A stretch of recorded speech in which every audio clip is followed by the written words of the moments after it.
They like to say lamplight is where money goes to whisper. That night, it mostly hissed. The air off the Mississippi was a wet blanket, the kind New Orleans throws on your shoulders and dares you to shrug off. I'd been on my feet since lunch rush, sugaring beignets for a PR couple who thought powdered sugar was a personality, then hustling plates of shrimp and grits to oil, and gas guys who snapped for refills like their fingers were royalty. I keep a smile for folks who earn it. For the rest, I keep a ledger in my head and my mouth shut. I used to think that's what surviving meant, counting, not complaining. But then everything shifted fast. Mr. Armand, our manager with a bow tie tight enough to choke a lie, slid beside the service station and whispered, VIP at River 2, keep your head down and your pores high. June. Head down, like I hadn't been doing that since I was 16. I stacked rocks glasses into a tray, felt the wobble, steadied it with my hip. The hurricanes sweated through their own ice while the brass trio in the corner stitched When the Saints Go Marching In into elevator music for people who never marched anywhere. Celeste at the bar shot me that look, chin up, girl, and then went back to flaming appeal for a Sazerac like she was torching an old memory. River 2 wasn't loud when they came in. That was the first tell. The room got quieter around them like somebody dimmed the city. 4 men, neutral suits, nothing flashy. The one in front moved like he trusted space to get out of his way. Not tall, just the kind that makes tall look unnecessary. Dark hair clean as a good verdict, shoulders set in a suit that didn't need to brag. I'd seen phony power before. This was the kind that doesn't advertise because it knows the billboard is already inside your head. He didn't glance at me when he passed. I was the tray, the shoes, the name tag. Invisible on purpose. That's a trick I learned watching folks miss my father's hands for years. Hands that could coax a watch back to life with a toothpick and a prayer. Hands that learned to sign after a shipyard accident took his hearing, and a foreman called it one of those things. I tried to flow around River 2 like we're taught. Refill before they ask. Don't hover. Don't disappear. 2 of the men took the wall, backs to the river. I could see their hands in the reflection. Calm. Spread. Talking. Not talking. Talking. Signing. It hit me in the ribs like a familiar song on a stranger's radio. The rhythm of it gave away the region. Bigger motions, like you sign around gloves and noise. Delivery, back door, 9:15, no phones. My spine iced. I was reading, not eavesdropping, that's what I told myself. But there are some sentences you can't unread. The backdoor sensor had been taped over earlier. Luis from Dish had shown me half a joke, half a worry. June, see?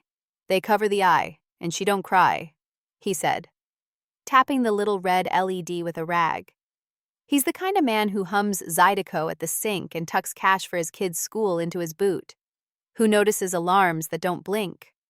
I said I'd tell Armand. I didn't. We were in weeds, and when we're in weeds, the building could catch fire and we'd still be told to smile. My chest went tight around that choice. I set a tray at River 2, and the lead man finally looked at me. His eyes were quiet. Not cold, just the kind that doesn't spill. Good evening, I said to the table, voice doing that soft thing I do when tips think they belong to them. House water still, and we have a fresh batch of biscuits. Y'all want me to bring those out to start? He didn't nod, didn't shake his head. One of the wall men flicked 2 fingers. Still. Biscuits. I backed away. But not far. I caught the reflection again. Change of plan. They signed. Door B 910. I don't know why I did what I did next. Maybe because my father taught me that silence is a language and some days you have to speak it louder than actual words. Maybe because I'd been taking orders all night and my bones were tired of pretending I didn't understand a thing. Maybe because I keep a ledger and I hate it when the math is rigged. I set the tray on the service shelf, wiped my hands on my apron, and when the lead man reached for his glass, I let my wrist tilt. just enough for light to catch the little silver ring my dad engraved for me at 15. The one that says, Heart, in letters small enough you have to want to read them. He looked. And while he looked, I signed under the lip of the tray, tight and close. ASL like you do when you want it just between two people. You're being set up at the dock. Sensor's dead. Don't go out the back. His gaze didn't shift, not an inch, but his thumb tapped his water glass twice. To anyone else? Nothing. To me, a yes. He didn't move his hands. The wallman's pinky twitched, a signal, the kind that says the signal. And then everything changed in a way the room pretended not to notice. Door B near the kitchen buffeted open like wind made of sneakers. Celeste cracked a joke loud enough to cover the sound, and the brass hit a sour note that turned into a laugh. Out of the corner of my eye, I saw two guys in dock caps pivot in sync, like muscle memory calling shotgun. The lead man didn't stand.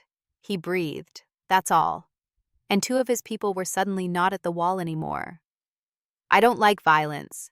I don't glamorize it. But there are gears that engage in a machine like this. And you can feel the floor hum when they do. A shoulder that was an exit became a warning. A hand on a jacket became a no. The caps kept walking. The caps left. Someone dropped a tray near the bar and ice exploded across the floor like a planned accident. If you asked me later, I'd say nothing happened. If you were there, you'd know better. I went back to work because that's how I'm built. The biscuits went down on warm plates. The butter melted like surrender. Mr. Armand floated close enough to smell my nerves and whispered, River 2 loves the quiet. June, you're doing fine. He meant, don't become a story. I nodded and emptied my fear into the dish pit with a stack of ramekins. Luis caught my eye, chin up. He mouthed, Censor. I gave him a tiny shake. Not now, later, if later still existed. When I turned, the lead man was there. Not looming, just present. Close enough to pick up the cedar in his cologne and the river in his suit. Up close.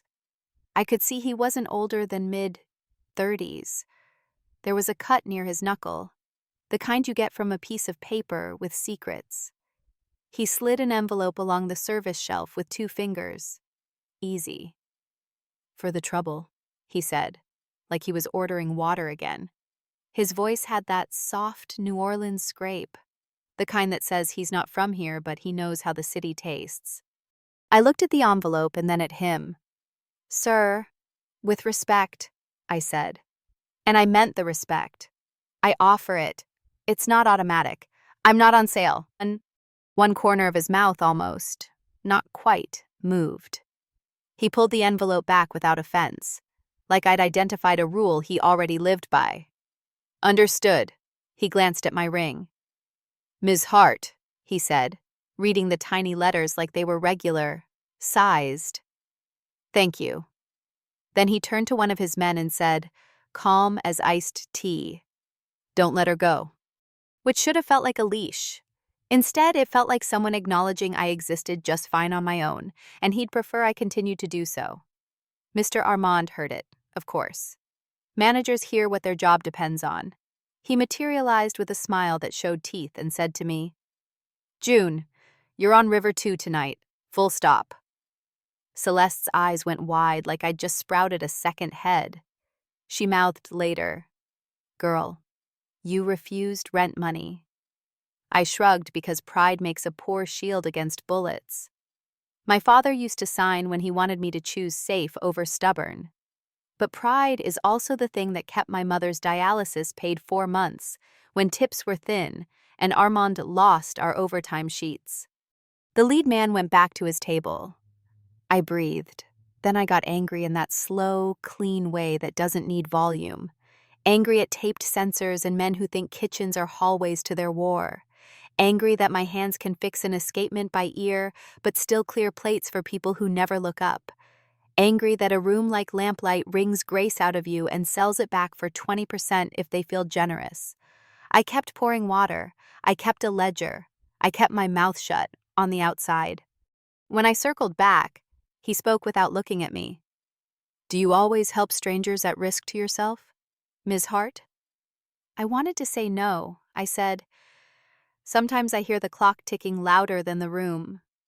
He turned then, curiosity like a tilt of light. "You fix clocks?" I lifted a shoulder. "Watches, mostly. My dad taught me. Nights I'm not here. I'm at a bench in Tremé rescuing seconds other people gave up on." His eyes stayed on mine just long enough to be polite and maybe something else. "Good work," he said. "Requires patience. And listening," I added before I could stop the words. "People tell you what's coming if you pay attention." He tapped his water again. Twice. Like a note you write yourself. Clearly. I thought that was the end of it. Serve, clear, repeat, tip out, bus home to a studio with a fan that sounds like it's praying for retirement. But as they stood to leave, quietly, like they came, he paused by Mr. Armand and said something I didn't catch. Armand nodded so hard his bow tie shifted. Then the man looked at me. Just looked. Not through me. Not over. And I felt something recalibrate the tiniest bit, like a watch that had been losing time finding its beat. I didn't know his name. I didn't want to. Names hang on you. But I knew this. I'd drawn a line, and he'd seen it. And the night had not punished me for it. What I didn't expect was how quickly the city would test whether I meant it. I went home with powdered sugar on my shoes and the kind of quiet that sticks to your ribs. Tips in a rubber-banded stack on the counter, rent in red marker on the fridge, a grocery list that kept auditioning as a wish. I FaceTimed Mom long enough to see her hands tremble less than last week, and to hear the machine behind her breathe like a calm person. The dialysis clinic smells like bleach and small talk. She makes friends with everyone, brings cookies when she feels up to it, insists I'm wasting my good years, working doubles. I lie and say I like the night shift because the brass band out front keeps me company. The truth is, nights pay. And the day watch bench above the po' boy shop in Tremé keeps the lights on when tips are thin. I slept 3 hours with a fan that sounds like it's praying for retirement, and woke up with the shape of last night still stamped on my chest. The taped sensor. The 2 taps on the glass. The sentence I signed because my father taught me that sometimes silence has to be loud. I kept telling myself I'd imagined the whole thing, that maybe I overread the hands at River 2, that maybe those men were discussing oysters. Then I hit the sidewalk for my morning run, the short loop along the river, because if you run far enough past the tourist decks, you get to the part of New Orleans that remembers storms and keeps going anyway. And I saw him leaning against a lamppost like the city put it there for him. Not blocking, not looming, just there. Jacket open, like he's not the man everyone else rearranges the air for.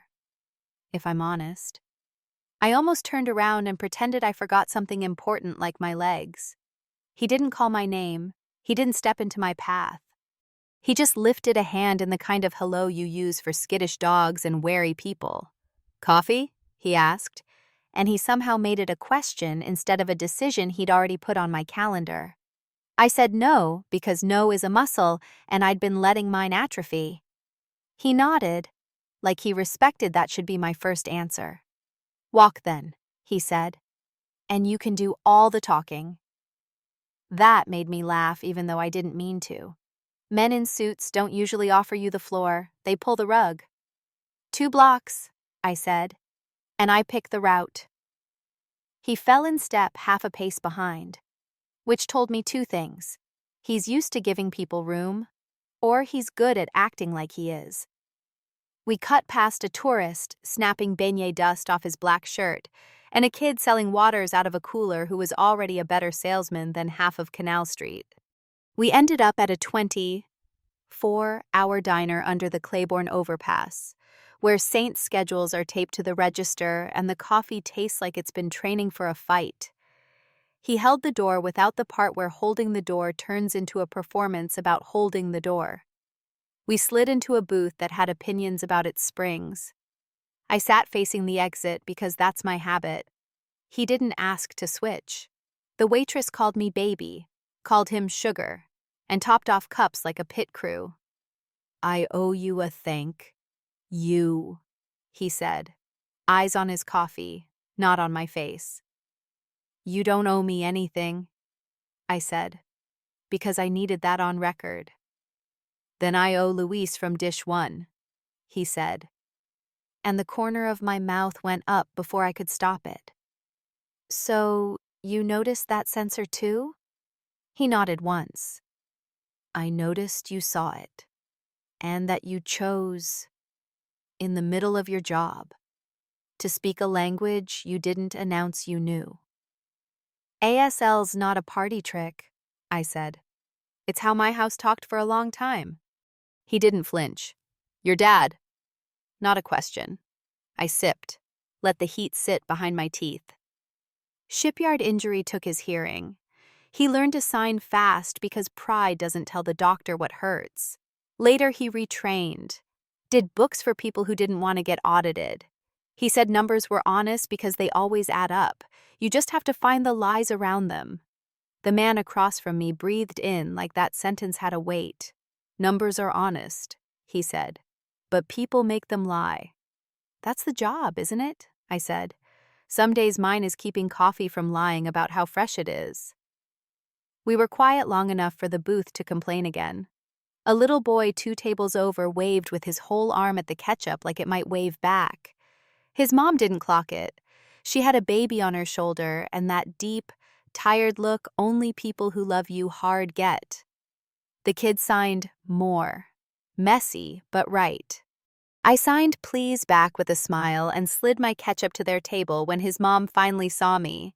She mouthed thank you. I signed anytime. He watched all that without sticking his chin into it, which means either he's polite or he knows not to make other people's moments about himself. "You fixed my watch last night," he said after a beat. "From across the room?" I shook my head. "I didn't fix anything. I told you what time was about to do to you." His mouth did that almost smile again. He reached into his jacket and set an old wristwatch on the table. Thin, silver. The kind of dial that says it's been counting someone's hours since the 60s. The crystal had a scratch like a story. "It runs fast," he said. "Sometimes it just stops." I didn't touch it right away because taking a stranger's watch without asking is like paging through their glove box. "Whose?" I asked. His gaze softened enough to alert the diner's air conditioning. "My uncle's," he said. He loved quiet machines. He'd put his ear to the radio when the power came back after storms and say the city was breathing again. That did something to my throat. "Okay," I said, and slid the watch into my palm. The weight told me more than I wanted to admit. I turned it, wound it twice, held it near my ear, then pressed it to my jaw because sometimes you don't listen with your ears. You listen with your bones. "Hairspring's probably a little magnetized," I said. "The regulator looks like it's a hair too far toward fast. It'll keep time when it wants to and make you crazy when you need it most." He exhaled like he'd been scammed by time before. I took the sugar packet and tore off a thin paper strip, used it as a shim to nudge the regulator toward slow by about the width of a promise. "There," I said. "That buys you honest minutes, but it needs a real demagnetizer and a cleanup.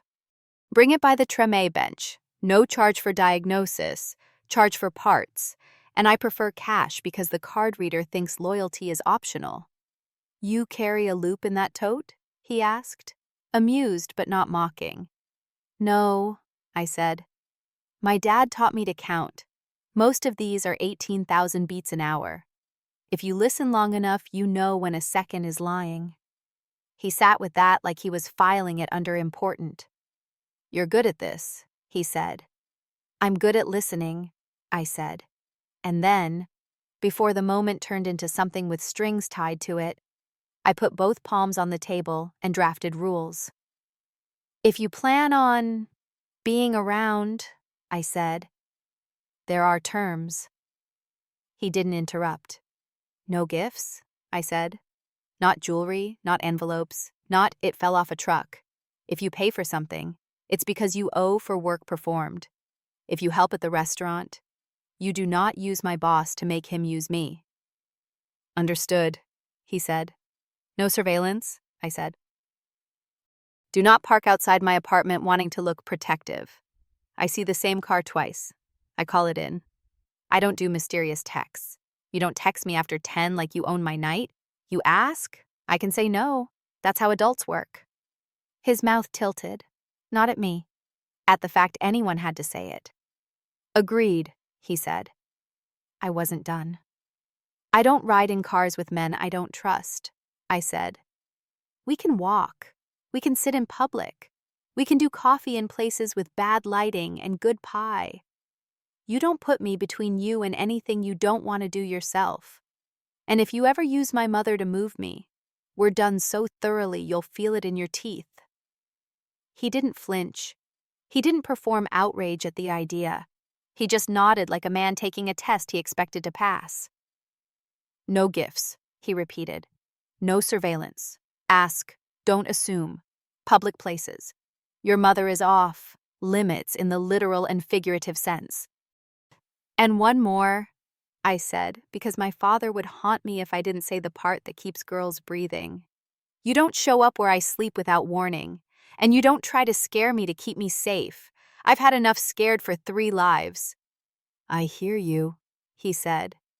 And the way he said it told me he'd had the kind of scared that doesn't make movies. The waitress slid plates we didn't order onto our table because Ms. Denise does that when she likes you.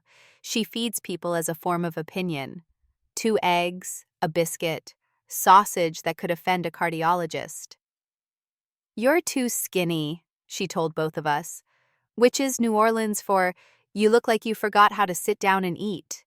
He tried to pay, she waved him off, said, you can tip me next time if you still exist. He smiled at that like existence was negotiable, and I tucked that away under things that will matter later. He didn't ask who taught me rules. I didn't ask who taught him not to fight me on them. We ate like strangers who'd agreed to share the weather. He told me he runs along the river too, early, before the city remembers it's supposed to pretend. I told him I run because the clinic calls at 6 a.m., sometimes with schedule shuffles, and if I don't move before the day starts, the day moves me. He asked about the bench, and I told him the truth, that I rescue seconds because it feels like stealing back life from a clock that never paid us interest. He asked nothing about my dad beyond what I offered, and there was a gentleness in that boundary I wasn't expecting from a man who can make managers' bow ties shift just by speaking. When we stood, he didn't try to walk me home. He looked at the watch in my palm like he was deciding whether to leave part of himself with someone he'd just met. Keep it until you make it right, he said. No rush. I'm used to waiting. That's convenient, I said, because I'm used to making men wait. He laughed, real and short, like something rusty moved and didn't hurt this time. Outside, he hesitated the way men do when they're debating saying something that sounds like I'm in charge of your safety. He didn't say it. June, he said instead. And the way he used my name didn't feel like possession. It felt like he'd be careful with it if he wrote it down. Last night, don't let her go. I meant it literally. The hallway was getting crowded. I decide when I go, I said. And I held his gaze long enough to staple that sentence to the morning. You do, he said. We split at the corner like 2 lines that might cross again. I walked home with an old watch in my pocket, ticking like a small heart, and a list of rules in my head that felt like a seatbelt. Respect isn't fireworks. It's a man keeping pace half a step behind because you asked him to. I didn't know yet about the pantry door or the ledger page or the name that would drop into my life like a wrench. Silas Keene. But I knew this. I'd said what I needed. He'd listened, and the day hadn't punished me for it. For once, that felt like winning.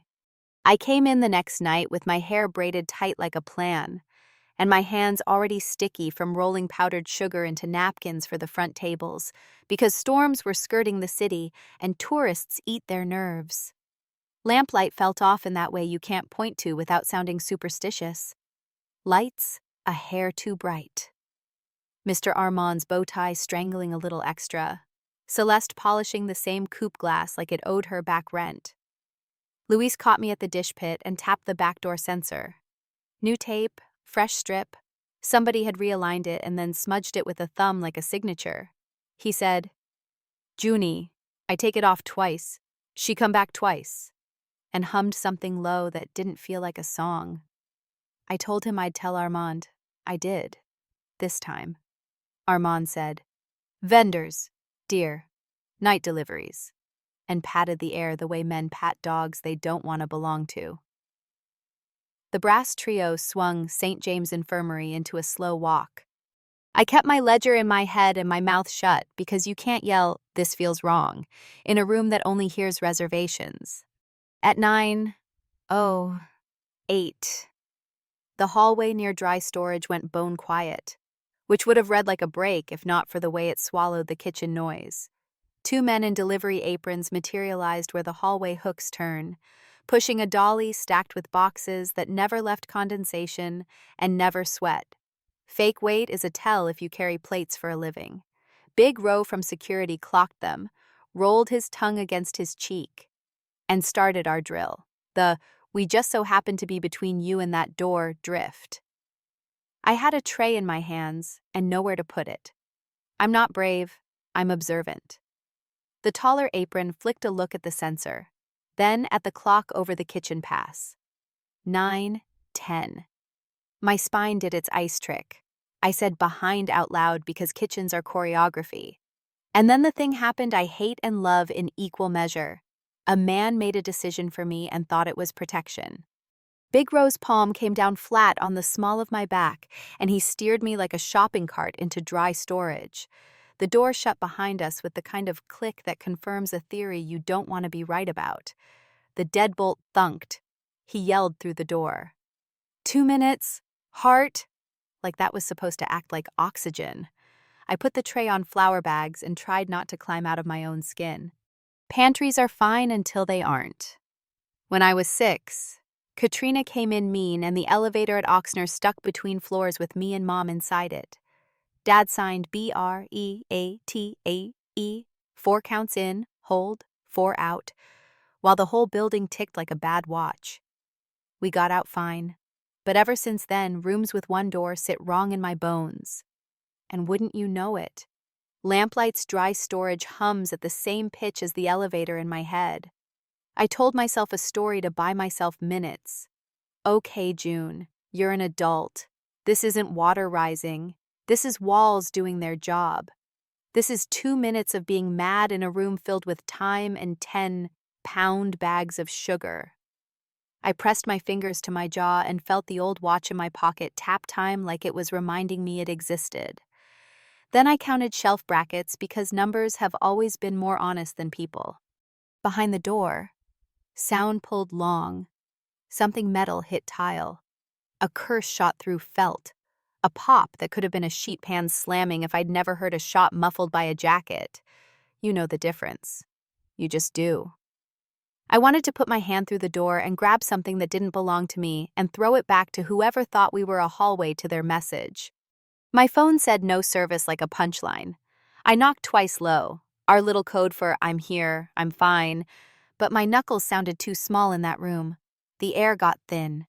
I did Dad's count, 4 in, hold, 4 out, again, until my chest stopped being a fist. Dust smell, lemon oil, onion skins whispering in their mesh. Someone slid something under the door.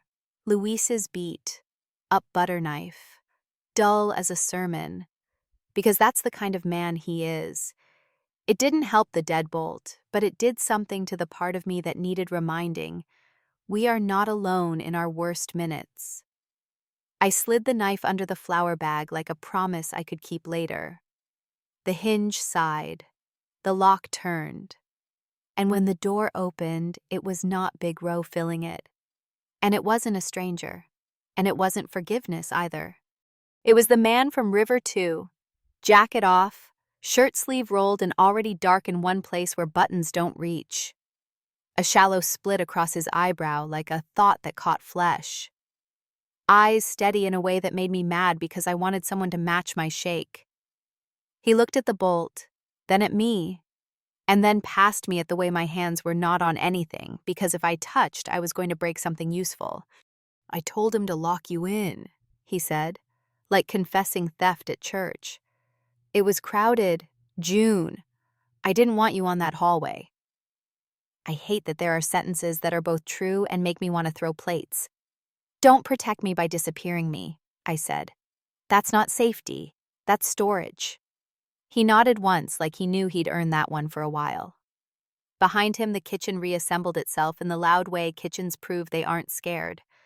Armand's voice floated, stretched thin, lying about duck specials. Celeste caught my eye over his shoulder and gave me the kind of smile women use when we count who lived through the minute. He let me out and stood to the side so I didn't have to brush by him. He didn't reach for me. He asked, "Okay?" Like he meant okay, now and not okay, forever. I said, "No," because that was the truth. And I walked into the hallway that smelled like garlic and aftershave and something iron. Mr. Armand materialized with that hotel concierge smile and chirped, "All handled. Our friends from Freeman Produce had the wrong night." The man looked at him in the way that makes people use more words. "We need a moment in your office," he said, polite as a closed fist. Armand crumpled into agreement and floated off, door already open like his spine was spring. Loaded. Luis brushed my wrist and signed, 4, small and quick. I signed back, 3, because my count had slowed. He nodded like that counted as a win. Tiny things keep you on your feet when the big things want you down. In Armand's office, the size of a confession booth with worse lighting, the man leaned against the filing cabinet like he'd learned what parts of a room will take your weight. His people were not in there. It was just us, the safe in the corner, a Saints magnet on a mini fridge, a jar of pens that never worked when checks were big.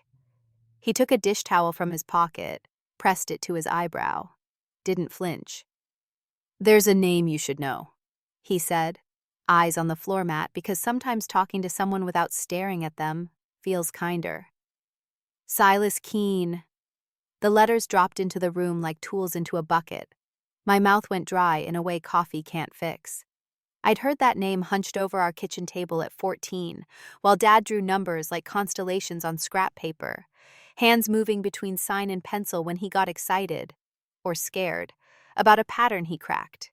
Keene, docs, payroll. "You know him," the man said, reading my face like a screen door.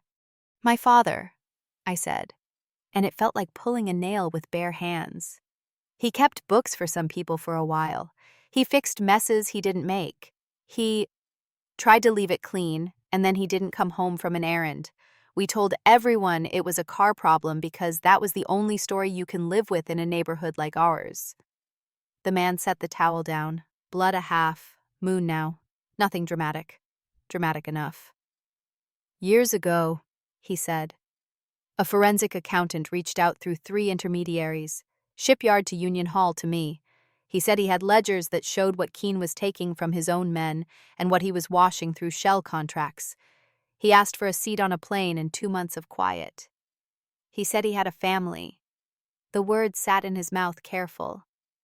I ignored him. I was younger, busier, and meaner in the way ambition makes men stupid.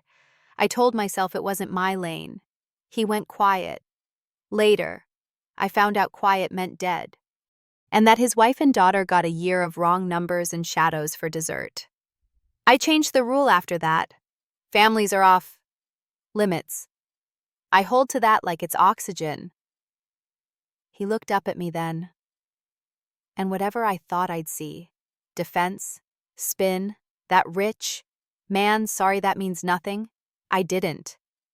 I saw a man trying not to make his regret my burden while still telling me the ugly thing he'd done. Panic has a shape. Mine got up and walked out of the room so anger could sit down. So you knew and didn't help, and now you want credit for wishing you had? I said. And I didn't care that my voice shook. Do you hear yourself? I hear myself, he said. I'm not asking for credit. I'm asking to fix what I can fix now. And to not lie to you about who I was when the chance came the first time. Prove it, I said. Prove you're not just another man who names a rule after he breaks it. How? He asked. Not angry. Which made me more angry because anger would have been easier to fight back than steadiness. Bring me something real, I said. Not rumors, not a story. You say Keen is in our hallway without paying the bill? Show me where the check bounced. There are moments when God or bad timing hands you a prop. A folder slid off Armand's desk because the corner leg wobbles and he won't put a sugar packet under it because he thinks that looks cheap. Papers fanned across the carpet like spilled cards.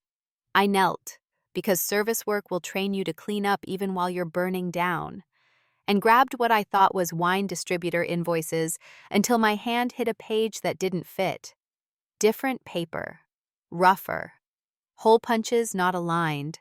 Numbers that ran like someone writing in a moving car. I knew Dad's shorthand like I know my own kitchen scars. He used to write dates as if the slashes were teeth. 1014 looks like a jaw if you're 12 and bored, and your father tells you math has faces. In the margin of this page, RIB L14 1014 OP.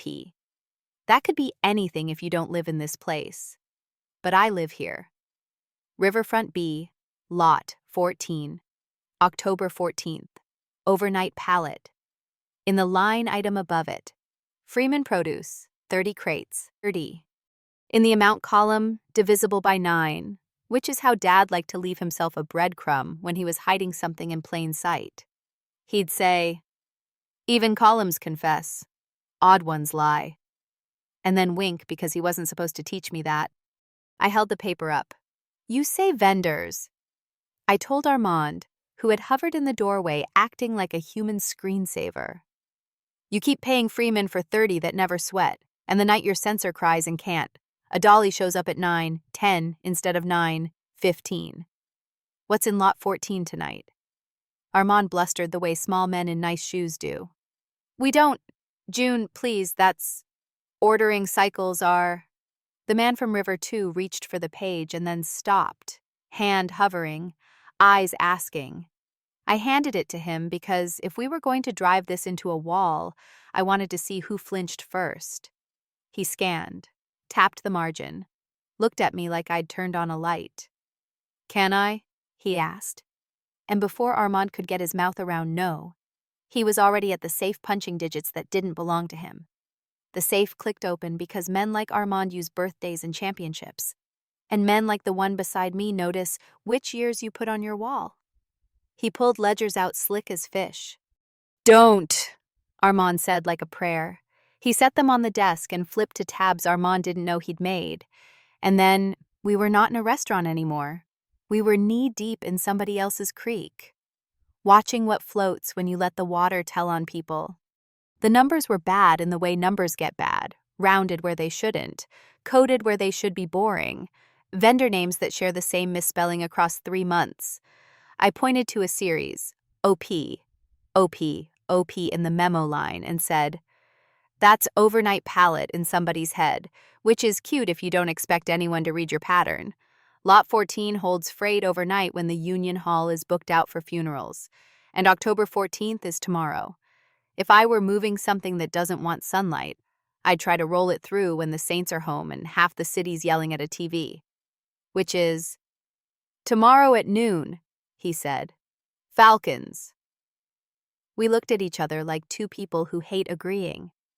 There's your proof, I said. Not that I wanted it. He tore the page out, not rough, careful, the way you do when you may need to prove chain of custody later, and tucked it into his jacket. I'll bring you the rest, he said. Like that was a thing men do. Bring women their own ghosts. I should have cried. I didn't. I should have thrown him out. I didn't. What I did was set my little list of rules on fire and write a footnote. You bring me in, or you leave me alone. You're not doing this without me, I said. You stitched yourself into this by locking me in that pantry and dragging my father's name into the air. I'm not furniture. If you intend to go to lot 14, you tell me when and where to stand, so I don't get steamrolled by your idea of mercy. He opened his mouth to tell me no gently. I saw him pick the word, no as protection, no as I'll carry this because you shouldn't have to, and I cut him off. I'm not asking, I said. I'm informing. You don't get to fix me while you fix your conscience. I lived through the first round without your rule. I can stand for the second with or without it. He exhaled like I'd punched him, and he'd decided not to hate me for the bruise. You're right, he said. You're not furniture. You're also not a shield. We do this. We do it my way. Quiet, clean. No heroics. No disappearing me, I said. No disappearing you, he countered. And if I'd had a sense of humor left in that moment, I might have laughed at the symmetry. Celeste stuck her head in and said, Police want to know if we heard fireworks, which is New Orleans for, we know we heard a gun, but nobody wants paperwork. I told them no, they want your names. Armand turned a color that looked expensive. The man from River 2 said, I left my name with the host, which was both true and not. He looked back at me. My name is Cassian, he said, like handing me a tool I was allowed to use. He waited. I nodded once. You already know mine. He did. He said it soft like he didn't want to bend it. June. When the police left and the room stitched itself together and the brass walked St. James into something brighter, I found myself alone in dry storage for the second time. Door open now. Lights too honest. I picked up Luis's butter knife and slid it into my apron like I might need dull courage later. I held the ledger scrap up to the fluorescence and let the numbers talk. 1014. Lot 14. OP. Rev. B. Dad's bones in the margins. Fear is a lousy boss. Panic had left. Steel had clocked in. I texted Mom a photo of her favorite red beans recipe to make it look like a normal night and typed, I love you twice, because one didn't feel like enough. Enoga. Then I slipped the watch into my palm and listened to it tick and told myself a thing. My father signed into my hand when the elevator finally moved. Count. Don't beg.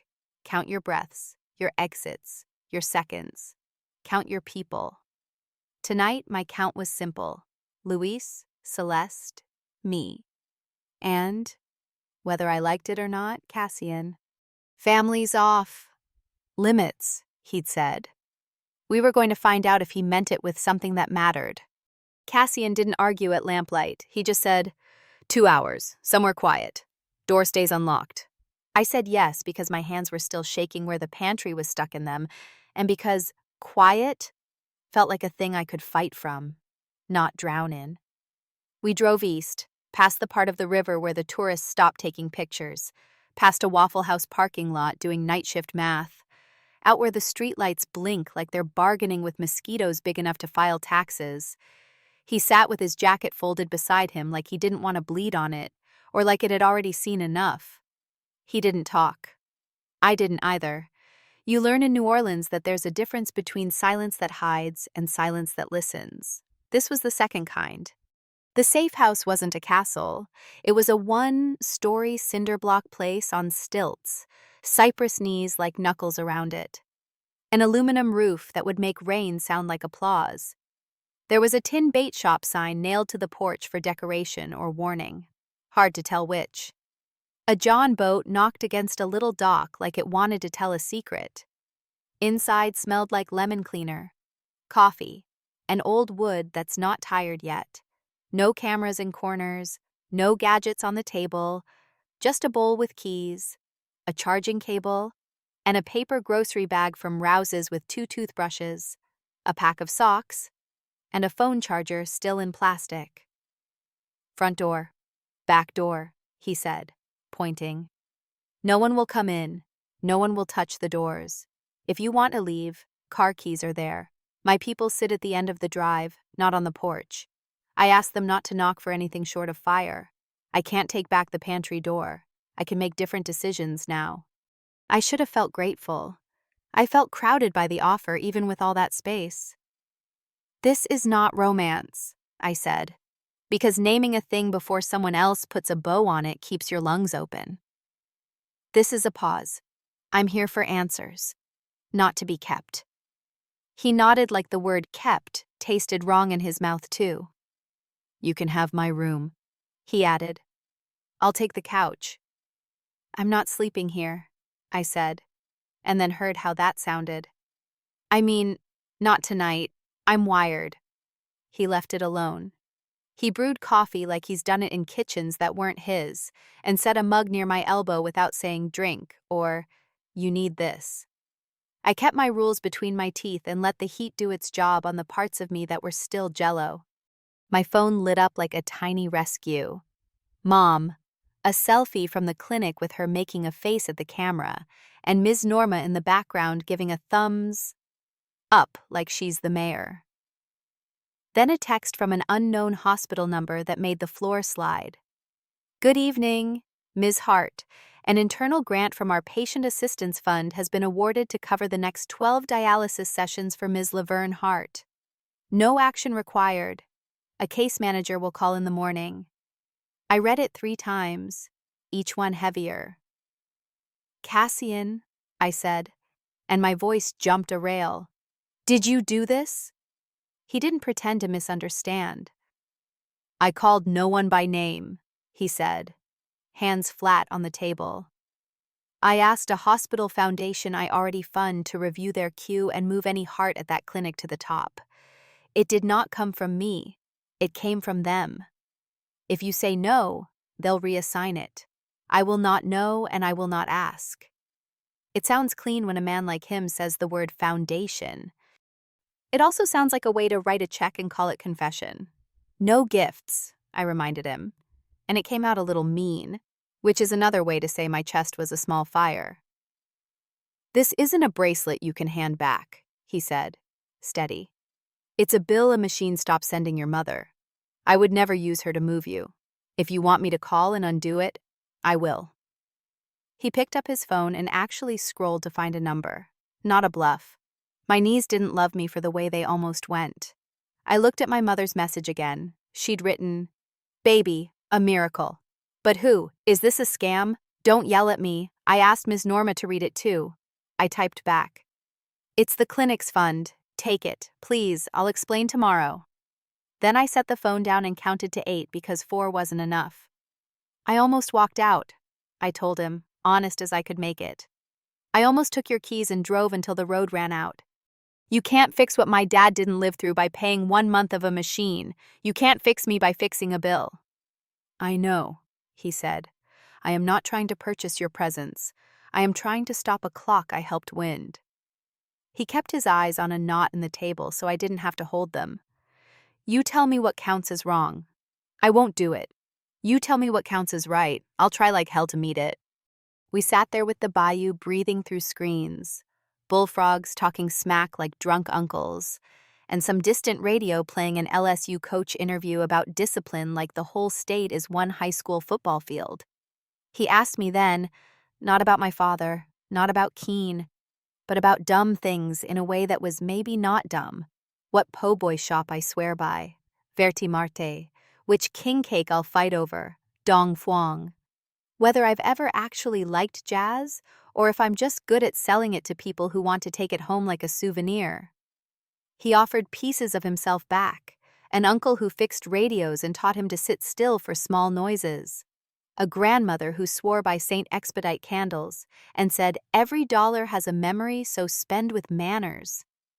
A little league coach who told him if he ever had power, he should make it boring for people who don't want to think about it. That's why logistics, he said. Moving things quietly so they show up when someone needs them. Somewhere along the way, I let quiet mean secret. I'm trying to walk it back toward useful. I pulled Dad's pocket watch out and set it between us because I needed a subject that wasn't my mother's veins or the pantry door. It's not fancy. Nickel case, hairline scratch shaped like a question mark. A tiny slide on the side you can thumb that makes it sing the hour if you're stuck in the dark. He called it his rainy day, I said.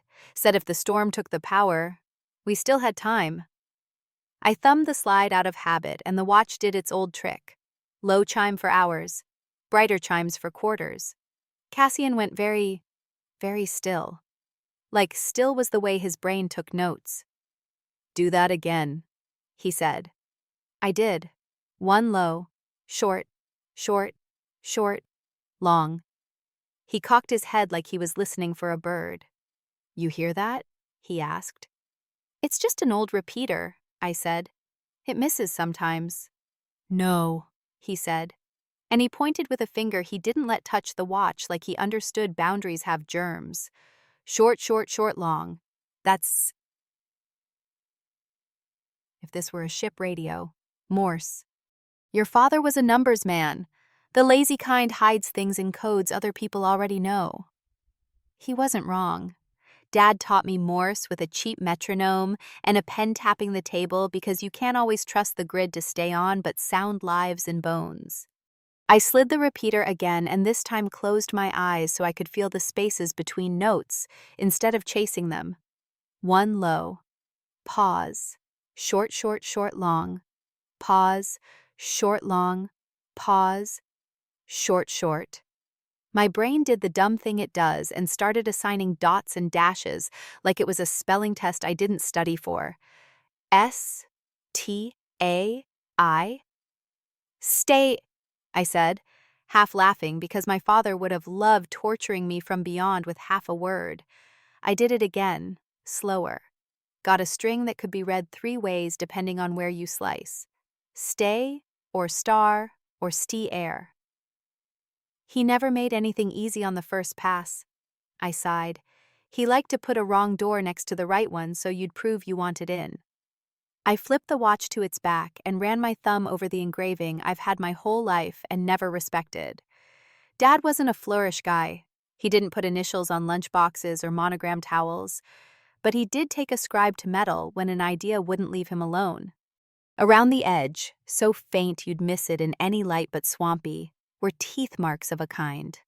Notches. Some paired, some lonely, some evenly spaced, some crowded.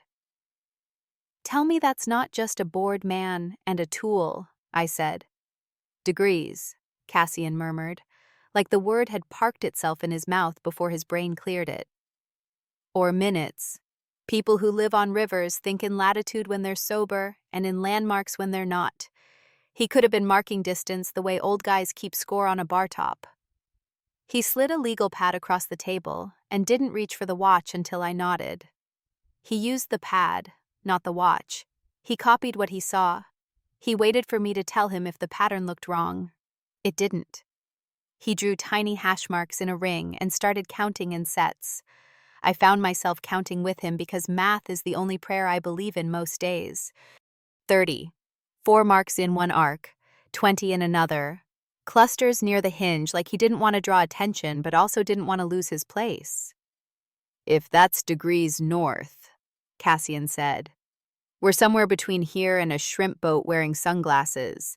If it's minutes, it's pointing at a line. And if your father put a line and a word like stay in the same object, he wanted a person, singular, to keep put somewhere until somebody who knows both shows up. I swallowed so hard it hurt. You think he left me a place? I think he left you a sentence you're missing vowels for, he said. But yeah, it sounds like a place. The screen door creaked then, and my whole body leapt a mile. But it was just a woman with a Tupperware and a Saint's tea 10 seasons old. She looked like someone's aunt who knows everyone's business and feeds them anyway. Don't swat me with that look, she said to me. He rents from my sister's cousin. I live 2 trailers over. I saw the car. I brought gumbo because you can't solve anything hungry. You his people or his problem? Both. Probably, I said before I could be polite. She laughed like I'd passed an exam. Name's Lorraine. If you need out without the menfolk getting dramatic, you cut through the palmettos and take the little boardwalk behind my place. Gators don't go that way 'cause the wood squeaks." She set the Tupperware down, put a St. Jude prayer card next to it like a paper napkin, then squeezed my shoulder the way women do when they see a girl trying not to shake. "I trust him 'cause he pays on time and he fixed Ms. Marie's steps without putting it on Facebook," she said, nodding at Cassian like he wasn't there. "But men who think they're doing good can still make a mess. You leave when you want." Then she was gone, the door sighing in a way that made the whole house reset. Cassian didn't say, "See, people like me." He didn't chase the moment. He went back to the legal pad like a man who knows the fragile thing in the room wasn't the gumbo. It was my nerve. "We'll map this in the morning," he said. "We'll put the chimes on paper and the marks on a grid. We'll check it against charts. And before we do any of that, before I call anyone or move anything, I'm reading you every message I send." "And lot 14? I asked, because the clock in my blood hadn't stopped screaming since I read those ledgers. "Handled," he said. "Quiet. No heroics. My people will redirect, not collide. You're not bait, and you're not a spectator. If you want to see the report, you get it before breakfast." He pushed the keys toward me. "If this place makes you itch, take the car. Text me you're leaving and whether I should worry. I won't follow." There's a version of me that takes the keys and goes to my studio with the tired fan and texts a speech about boundaries at 2 in the morning. There's another version that curls up on a couch and turns the TV loud enough to drown out frogs and guilt and sleeps wrong on her neck. I surprised myself and did neither. I thumbed the watch again, low, short, long, and let it get under my skin until the sound felt like bones and not a code. "I'm staying," I said finally, and it felt like picking a lane on a bridge in the dark. "Not because you bought a bill, not because you locked a door earlier and learned to say sorry fancy. I'm staying because there's a sentence my father left, and I'm tired of being the comma. We'll figure the vowels, then the line. After that, I choose again." "Fair," he said. He stood, took the couch like he said he would, and killed the lamp. The bayou kept talking. The watch kept time against my palm like a patient thing. Overwhelmed, didn't leave. It just sat next to me and stopped trying to drive. Conditional trust. That's what I wrote in my head's ledger before I let my eyes close. Door unlocked. Keys in the bowl. Gumbo cooling. A map we didn't have yet. And a man who, at least tonight, remembered to ask. Morning came in on this bayou like a man clearing his throat. Humid. A little apologetic. Already sweating through his shirt. I woke with the watch still in my hand because I guess I fell asleep mid-count. And for once, the first thing in my head wasn't the clinic's beeping or the pantry door. It was the sound that old nickel heart makes when it's sure of itself. Cassian was already up, quiet as a good secret, moving around the little kitchen with that don't spook the cat energy men get when they're trying not to be in the way. He'd set out a legal pad, a pencil, a chipped mug, and, God bless Lorraine, rewarmed gumbo over rice because apparently in Louisiana we solve grief and puzzles with roux. He didn't say good morning like we were normal people. He nodded at the chair across from him and gestured to the watch like we were clockmakers in a shop that forgot to open. No rush. No, we need to move. The room felt like a bench, not a bunker. I thumbed the slide and let the repeater do its thing, then did it again with my eyes closed, then again with my fingers at my jaw so the sound went through bone instead of ear. Dad used to say, "Some days you listen with your skin," and I thought that was just something fathers said to make girls roll their eyes. Now it felt like instructions. Low chime for the hour, short, short, short, long, short, long, short, short. We wrote it down the way kids write down plays in backyard football. Messy lines and arrows and little notes like, "Don't forget to breathe." I said the letters out loud so I'd stop chasing them. STAI. Nothing cleaned up easy. Dad never did. We tried breaks in different places. And when my brain started to get that gummy feeling you get studying at 2 a.m., I changed gears the way he taught me. Switched to counting what you can see. The engraving around the edge wasn't decoration. It was a drunk halo of notches. Last night we guessed minutes or degrees. This morning, with actual sunlight and enough coffee to kill a mule, it looked like a person marking time while a thought cooled. Okay, I said. And I felt stupid and 12 and like a person doing something that matters all at once. We map ticks to a circle. We map chimes to words. We see if they want to be friends. Cashin kept his hands nowhere near the watch unless I put it in his palm. He drew a clean circle, marked north. Let me count out the notches while he wrote like a court reporter.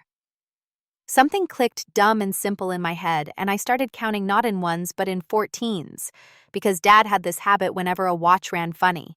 He'd sit on the stoop, pop the back, stare like the gears were a crossword puzzle, then count 14 under his breath while he pried a micro lever with a toothpick. He said 14 separates quitting from patience. Humor me, I told Cassian, and I wound the watch 3 turns, set the regulator a hair fast, and pressed the tiniest point of the scribe I keep in my tote. Yeah, I'm that girl. Against the inner lip near the hinge.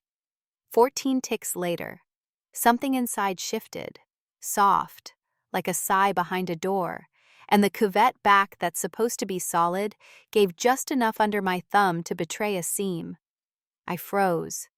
He didn't inhale like a man about to grab. He just said, "You have it," and sat back like his job was not to spook me out of the best second of my week.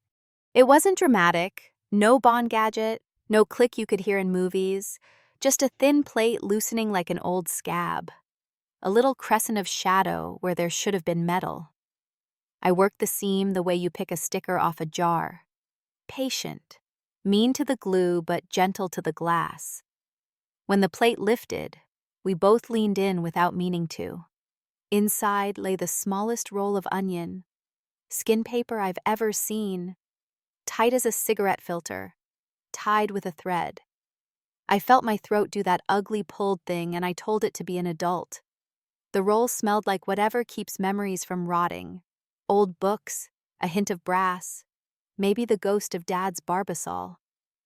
I untied the thread and unspooled his handwriting, that quick slanted print he used when he wanted to look less smart than he was. The first thing was a drawing so simple it made my chest hurt, a lighthouse sketched in pencil, nothing fancy, no shading, just lines, a tall column on pilings, a gallery rail, a lantern room with half its panes screened like a busted smile. Beneath it, he'd drawn a triangle that could be a jetty or a suggestion to stand somewhere very specific. Next to that, the man never could resist making you work.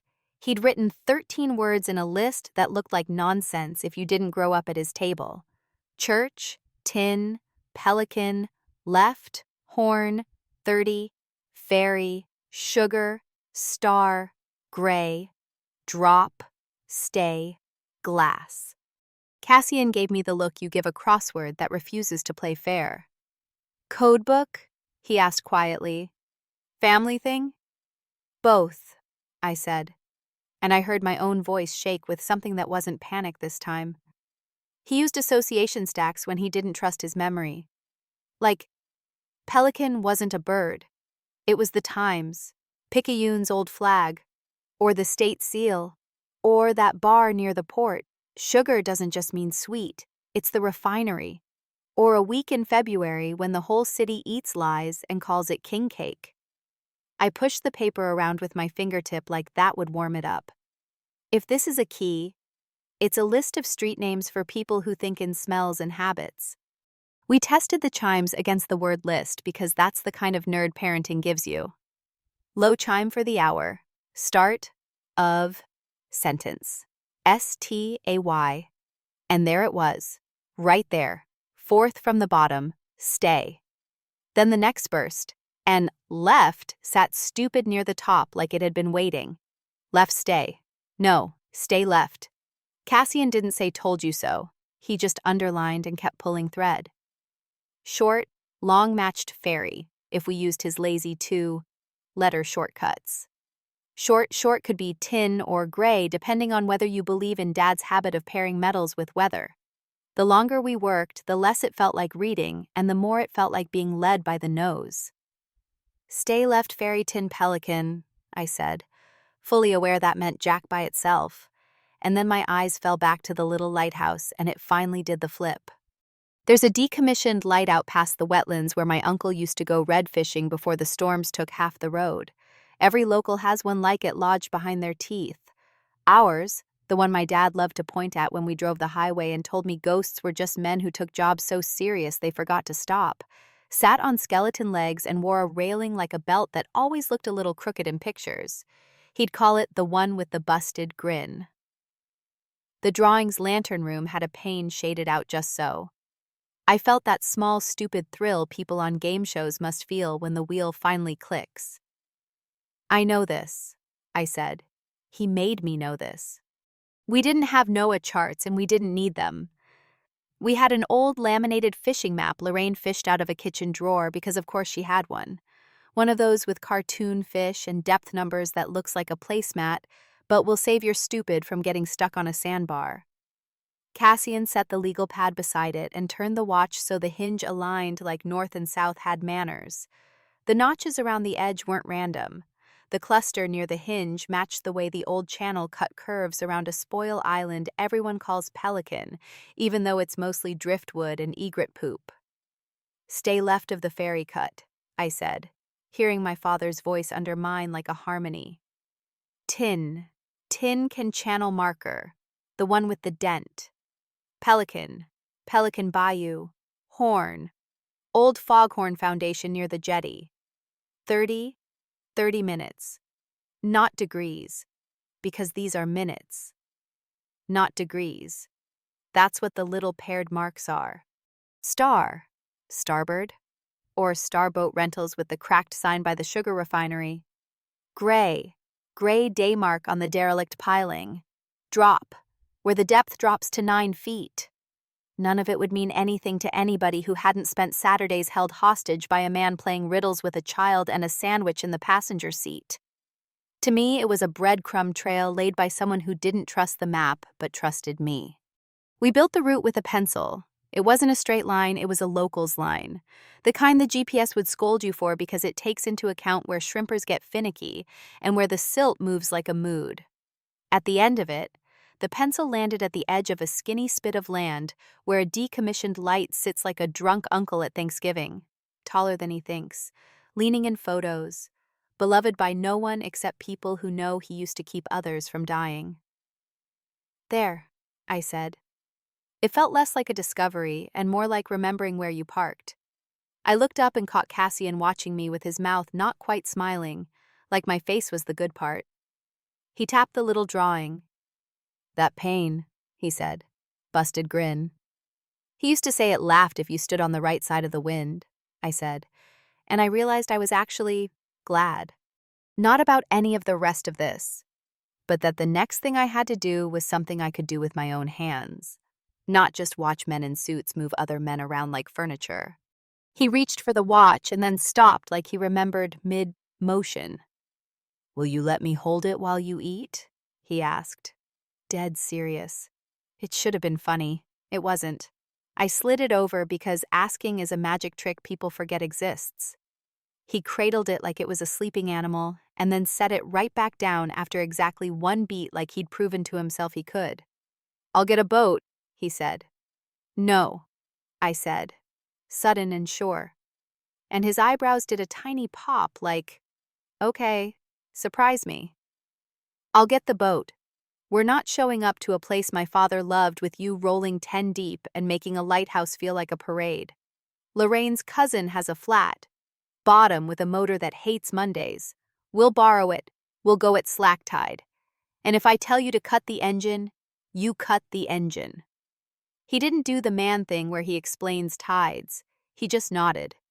We go your way, he said. I escort. I don't take. He pushed the legal pad toward me. Write your version of the route. If I get lied to by waves or men today, I want the map in your handwriting to fight with. We ate gumbo standing at the sink like two people who grew up in kitchens too small for chairs. He rinsed the bowl because he wasn't raised by wolves. I texted Mom a picture of a blue heron on the dock instead of a lighthouse because there are some surprises I can't put into a phone. Awe sounds corny when you're grown, but that's what it was, standing in a tin roof room with a man who could call in a helicopter and watching him choose to copy notches off an old watch while the frogs worked on their marriages outside. Agency feels like a big word. In my mouth, it felt like tying my shoes. I put the watch back together, set the regulator where Dad would have set it for a day you can trust, and slipped it into my pocket. He left me work, I said to the room. That's love, right? It's the only version that lasts, Cassian said, the kind that expects you to carry it. He grabbed the keys, held them out to me without a sound. I took them. The bayou was already turning that ugly chocolate color it gets before a weather change. Somewhere a boat coughed awake. We were going to a place I'd been training to find since I was a kid and didn't know it. We were going my way. And for the first time in a long time, I wasn't waiting for somebody to open a door. I was setting a course. The bay was the color of chocolate milk, and the sky looked like it wanted an argument. We shoved off in Lorraine's cousin's flat, bottom with a motor that hated Mondays and, apparently, Thursdays too. I took the tiller because that was the deal, my route, my call, my mess to carry. Cassian sat forward so the bow would plane. Rain slicker hood down even though the drizzle kept auditioning for a job. He didn't try to talk strategy over the engine. He let the water do that thing where it makes you honest. At Pelican Bayou, I cut the motor and we drifted, pushing with the paddle the way my dad taught me, using reeds and trash stuck in the roots to judge current. Slack tide makes everything look lazy and dangerous at the same time. He scanned like a man who pays attention and doesn't trust gifts. You sure? He asked once. Like you ask a surgeon who's about to cut a family member. I nodded and pointed at the dented tin can day marker. The watch was a small animal in my pocket, calm, certain. At the last curve, I whispered, "Kill it," even though the engine was already dead. Habit. We scraped bottom near the flats and beached on the lee side where the wind wore itself out against the skeleton pilings of the old light. The lighthouse up close isn't romantic. It smells like rust and guano and spilled bait. And the spiral stairs shake under a person who's had too much fried food. It looked exactly like my father's pencil lines. Cassian wanted to take point up the stairs. Of course he did. I said no because he promised and because my hands knew what my eyes were looking for. He took the rear, which is a fancy way of saying he counted my breaths. The first flight is tight and mean. I went sideways when the railing narrowed because the city put a kink in my spine when I was 6, and elevators became stories you tell yourself to keep breathing. Each landing had graffiti and old beer stickers, and at the second one, a rust stripe of something like history. I didn't touch anything that looked structural, just kept my shoulder near the center so the weight sat where iron was still iron.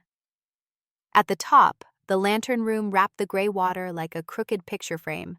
You could see a football field in every direction and none of it felt big enough. There's a pane in the north face, 2 over from the hinge. That never sat right. My father's busted grin. In my pocket, the scribe and a small flathead I use at the bench felt like a plan. I looked at Cassian and said, "Eyes on the stairs." He nodded. He didn't crowd me. He didn't help. The screws were older than my mother's patience. I leaned in and my fingers did that dumb thing where they try to remember the exact length of Dad's reach. And somewhere between stubborn and careful, the first screw gave. When the third one came out, the glass shifted just enough to show a shadow where there should be none. I swallowed lightning and told my autonomy to hold. Behind the pane was a void where the muntin didn't meet the frame. Inside it, shoved as far as an anxious man's hand could reach, a rusted tobacco tin with a lid that didn't want to be judged. It stuck and then surrendered, skinning my knuckle because this family never does anything without taking a little blood. I put it on the floor and looked through the busted grin at the line of marsh and water we'd dragged ourselves across, and for 1 second I wanted to show my father the view he left me. Since I couldn't, I opened the tin instead. Inside was money the way a parent says, "We have food at home."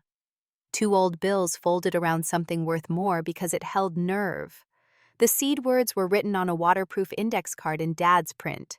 13 on one side, 13 on the other. Boxy, even. No poetry. Church, tin, pelican, left, horn, 30, fairy, sugar, star, gray, drop, stay, glass. And then a whole new set I hadn't seen yet. Anchor, red, June, gate, 9, cane, light, rail, hush, cross, bank, post, south. My name on that list made my stomach pull a chair out and sit down. Under the card was an honest, God safe deposit key with a tape flag that said SAV 0197, like the world was going to agree to stay the same long enough for this to matter. "Okay," I whispered, because saying nothing felt like a lie. "Okay." Down below, the wind shifted and carried voices we didn't bring. Not fishermen, not birders, not the kind of board that comes out here to drink where the cops won't. Boats were coming up the backside, hushed motors doing that low growl of men who want to be ghostly and never are. I went still because still lets your ears make decisions before your mouth can mess them up. Over my shoulder. Cassian had already put fingers to comms in that subtle way, like he's etching his own face with habit. His mouth went flat and his eyes did the math, and then he looked at me. 3 skiffs, he breathed. Brown hull, 2 white. No working lights. Same style we moved off Lamplight last month. Keen? I asked. Like we didn't both know men don't own brands. Patterns own them. Or someone who wants to wear his hat, he said. Fear showed up late to the party and knocked a glass off the counter. I let it crash and did the thing Dad taught me. Count what you have. We had height, stairs that make men curse. A horn with a can of compressed air in the safety kit by the door because someone, somewhere, was a Boy Scout. We had June's mouth and June's hands and a radio Cassian handed me without ceremony like it existed because I might need it. I wanted to crawl down his throat and let him handle the part where men make violence look like gravity. Instead, I thumbed the side of the radio and said, "June on 1." Because saying your name out loud turns you into a person when your body wants to pretend you're furniture. "Copy." His people crackled in, a woman with the clean vowels of a radio kid, and a man who sounded like he could take apart a lawnmower blindfolded. 2 boats bearing south of the jetty, 1 hanging back, she said. We're in the reeds at your 9 o'clock. I inhaled. The watch in my pocket ticked like a metronome hired to work a bar fight. Stand by, I said. And the part of me that got stuffed in the pantry last night stepped to the side so the part that survived elevators could run the board. Cassian, stand down, I said without looking at him because I needed him to hear the sentence, not my face. No heroics. We're not making headlines. We're making proof. He didn't pretend to like the taste of those words. He just tilted the radio away from his mouth like he was making space for mine. Your call, he said. I grabbed the can, horn, and the spare and told the air a stupid plan. Foghorns aren't just sound, they're cover. You hit one inside an iron spiral and the echo turns every stair into a hiding place for noise. Men who think shooting is 90% confidence will lose 10 on principle. The first pair hit the lower landing slower than I expected, which told me they'd seen movies and believed them. I set the tin and the card and the key inside the lantern room where the glass would make a mess if someone tried to get cute.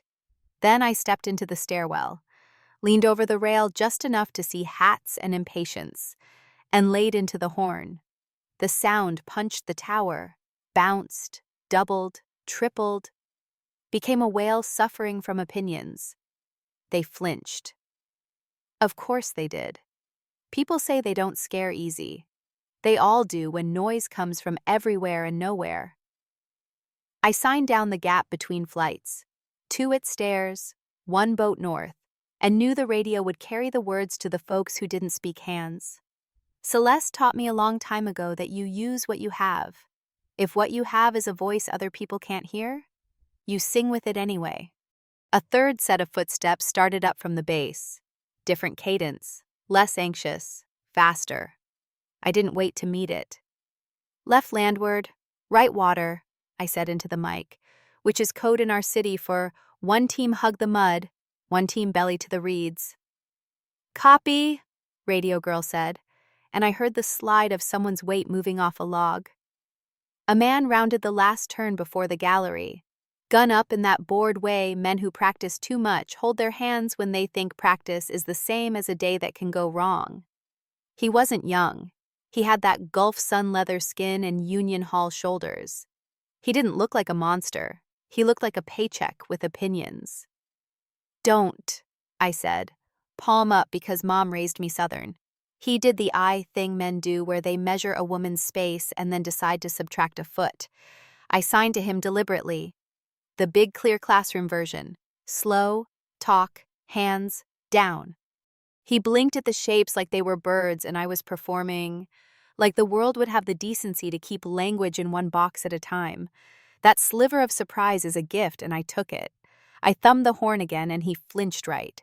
Which is when Cassian caught his wrist from the blind side and turned it into a choice between dropping the gun and breaking a decade of being able to comb his hair without wincing. The gun clattered and stopped 2 steps below my heel. Cassian didn't throw a punch. He folded the man the way kitchen guys fold a table, down and out. He looked up at me like he was asking permission to keep going. I shook my head small. We zip, tie, or we walk away. We don't make widows for sport. Down below, someone got brave or stupid and fired a round into the iron to make it ring. Bad strategy. You don't shoot a bell if you don't want attention. 2 on the north boat. Radio girl sang in my ear like this was Sunday and she was calling bingo. 1 just lost his hat. You're welcome. No, lethal, I said. And it wasn't a suggestion. Cassian's men aren't saints, but they're coached. Beanbag rounds smack different than lead. Nothing like a grown dock worker dropping into the water swearing at gravity to make his buddy rethink brand loyalty. I hit the horn again because repetition is how you write messages into bone. And over the noise, I signed to the stairwell camera that wasn't there. Hold, wait, flank. Cassian's guys moved like they'd rehearsed this with someone they trusted more than me, and I had to swallow the part of me that resented them for having reps I didn't. You can't be mad at competence and also ask for your life to get longer. It got messy in the way everything does right before it gets simple. One of Keen's boys made the gallery and tried to rush like stairs don't bend physics. I caught him with the canister of expired flare smoke from the emergency kit. We are a city of hoarders. Nothing gets tossed if it might be useful later, and lit it without ceremony. Red poured into the stairwell like bad Mardi Gras, and the man coughed himself into sitting. His buddy below him did that calculus that tells you you're not getting paid enough to be the first guy through the peppery fog. Outside. The north boat's engine revved and then coughed the way Lorraine's cousin's motor does when it's lying about whether it wants to live.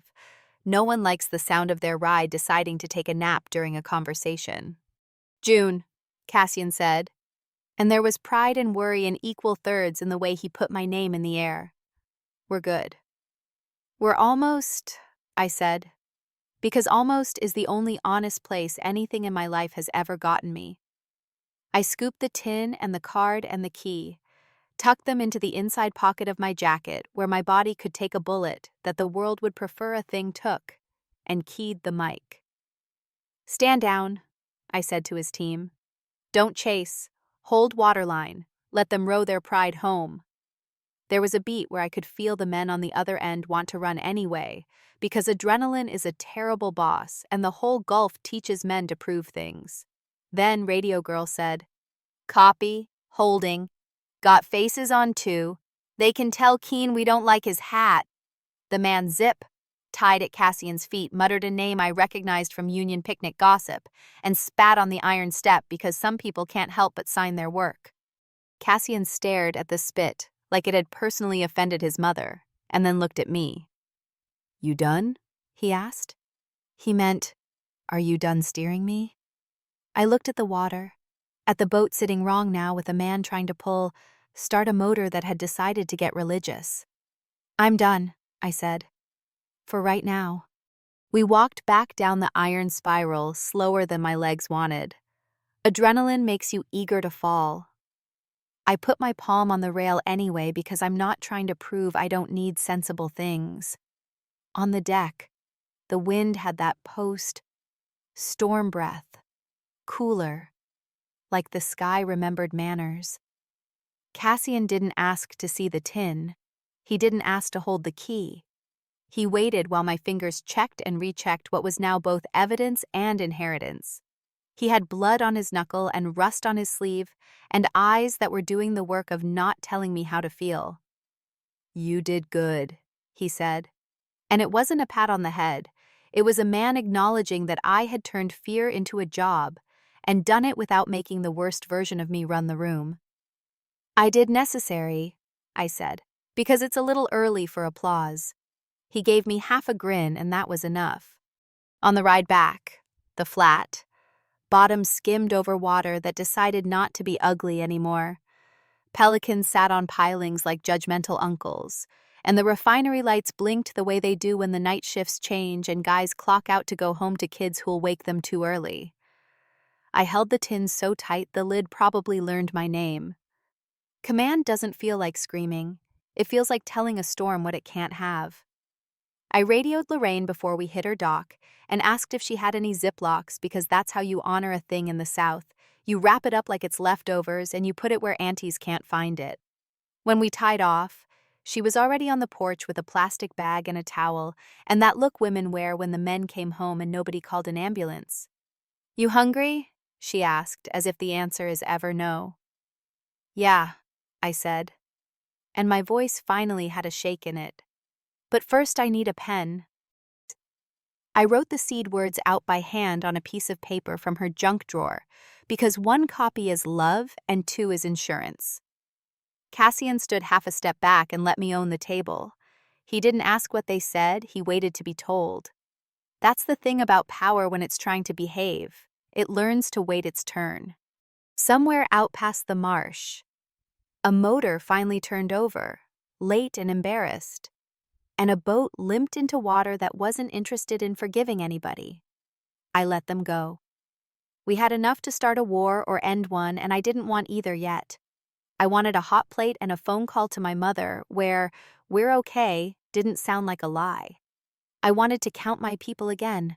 Luis, Celeste, me, and, fine, Cassian, and put a check mark next to each name. Fear had made a racket. Command, when it finally showed up, just quietly took off its shoes and got to work. Dawn tasted like metal and sugar, Lorraine's leftover beignets reheated, and that penny smell you get when you don't sleep. I sat at her kitchen table under a calendar of saints and tractor schedules and wrote terms on a legal pad like a person who'd finally decided anger should get a job. Cassian sat 2 chairs away, not across, like he was trying to avoid turning this into a debate table. He didn't edit me. He poured coffee and passed a ballpoint when mine quit.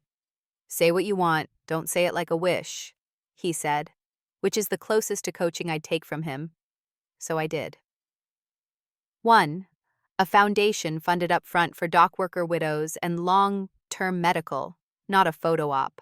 A trust with rules that bite. 2. Independent audits on Cassian's contracts and port operations. Third party, posted quarterly. Not some internal memo in a suit's pocket. 3. Keen signs a no. Harassment covenant and a public retraction about my father. No NDA. No mutual non-disparagement. He stands in front of his men and says my dad wasn't a rat. Any restitution to Keen's side will be contingent on all 3 and structured to protect the foundation first. I wrote it plain, the way Dad used to write directions on a lunch bag when we were late, left at the cane field. 3 lights. Stay left. My hands shook, but the words didn't. The key with the tape flag said SAV 00197. You don't have to be a genius to hear the city in that. We drove east in a borrowed truck that smelled like cigarettes and prayer, the kind of bench seat that teaches you to keep your knees to yourself. Savannah pulled us in with its soft voice. Spanish moss hung like the city was tired of holding its head up. Cobblestones performing for tourists. The river cranes out back doing the real work. Cassian's compliance woman met us 2 blocks from the bank, a tall black lawyer with a voice like a gavel in braids that told me people underestimate her on purpose. Aria Wells, she said. Retired DA. I make sure his good intentions aren't just vocabulary. She shook my hand like she wasn't auditioning. In the bank, the vault air was the kind that thinks highly of itself. A manager with soft hands checked IDs twice, like a man who'd once let something out he shouldn't. Box 0197 clicked free, and the weight of it settled into my arms like a family secret that decided to be useful.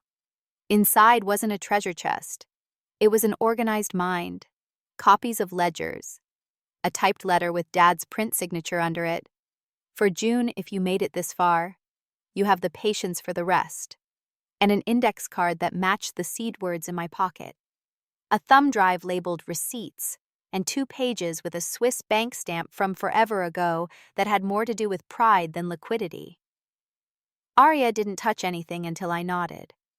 We did the cautious dance. Photos on a phone that never goes online. Cross. Check of the seed words on an offline wallet tool Aria brought in her bag like a priest brings oil.